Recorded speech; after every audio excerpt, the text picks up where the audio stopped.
Hello friends, good afternoon one and all. ఇవాళ vlog వచ్చేసి టమాటా మిరియాల రసం అనమాట. ఇది వచ్చేసి టమాటా పల్పు నేను ఆల్రెడీ బాయిల్ చేసుకొని పల్ప్ తీసుకొని పెట్టుకున్నాను. ఒక 5 మీడియం టమాటాస్ చిన్నవి. ఇందులో ఇప్పుడు ఏం వేయాలంటే కొత్తిమీర, పుదీనా, పచ్చిమిర్చి, ఒక స్మాల్ మీడియం సైజు ఆనియన్, ఇది పచ్చిమిర్చి అండ్ అల్లం పేస్ట్ ఇందులో షిఫ్ట్ చేసుకోండి ఈ రసంలోకి.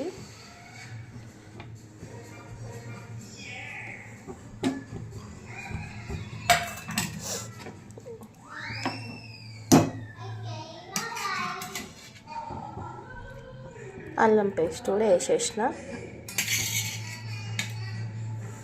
అల్లం పేస్ట్ ఇది బాగా బాయిల్ అవ్వాలండి. బాగా బాయిల్ అయినాక మిరియాలతోని, ఇంకోటి ఏంటంటే తాలింపు నేను ఇప్పుడు పెట్టట్లేదు, అట్ లాస్ట్ పెట్టుకోవాలి తాలింపు మిరియాల చారుకి. ఐ విల్ షో తాలింపు ఎలా పెట్టుకోవాలో. సో ఇదంతా ఇట్లా మసలాలన్నమాట మంచిగా. చూడండి, కొంచెం ఫోన్ లాంగ్ షాట్లో పెడుతున్నాను. మంచిగా మసలాలన్నమాట. ఇలా మసలడం అనేది ఏంటంటే కొంచెం చారు అనేది చిక్కగా అవుతుంది. ఇందులోనే ఉల్లిగడ్డ ఇవి కూడా ఉడకాలన్నమాట.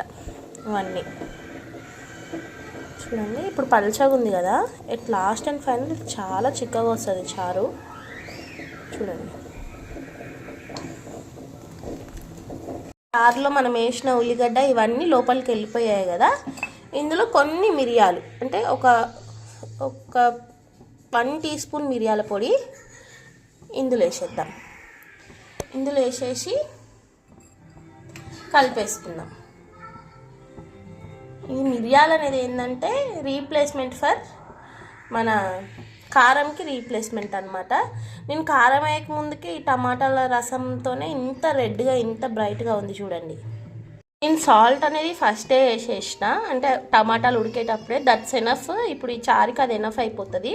ఇప్పుడు మిరియాలు కూడా వేసుకున్నాను కాబట్టి ఇప్పుడు నేను ఇందులో కారం ఏం వేయట్లేదండి. బికాజ్ ఆఫ్ చిన్న పిల్లలకి ఇలానే పెట్టేస్తే చాలు. కారంకి రీప్లేస్మెంట్ మిరియాలు ఇందులో కొంచెం చాలు, చాలా ఘాటు ఉంటుంది.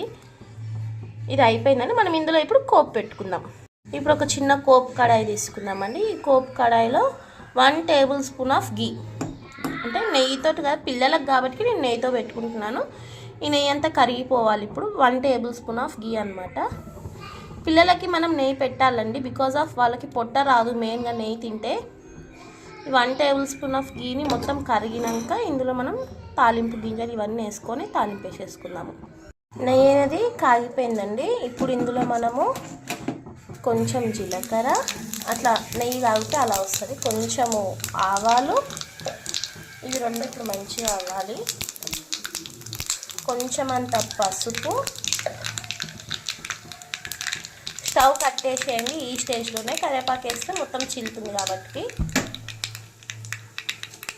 ఒక 2 ఎండుమిర్చి, ఒక గుప్పెడంత కరివేపాకు,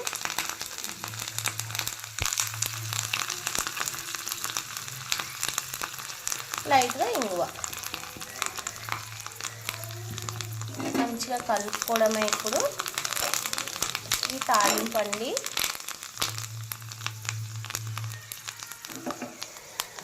ఈ తాలింపు ఇప్పుడు ఇందులో వేసేయడమే.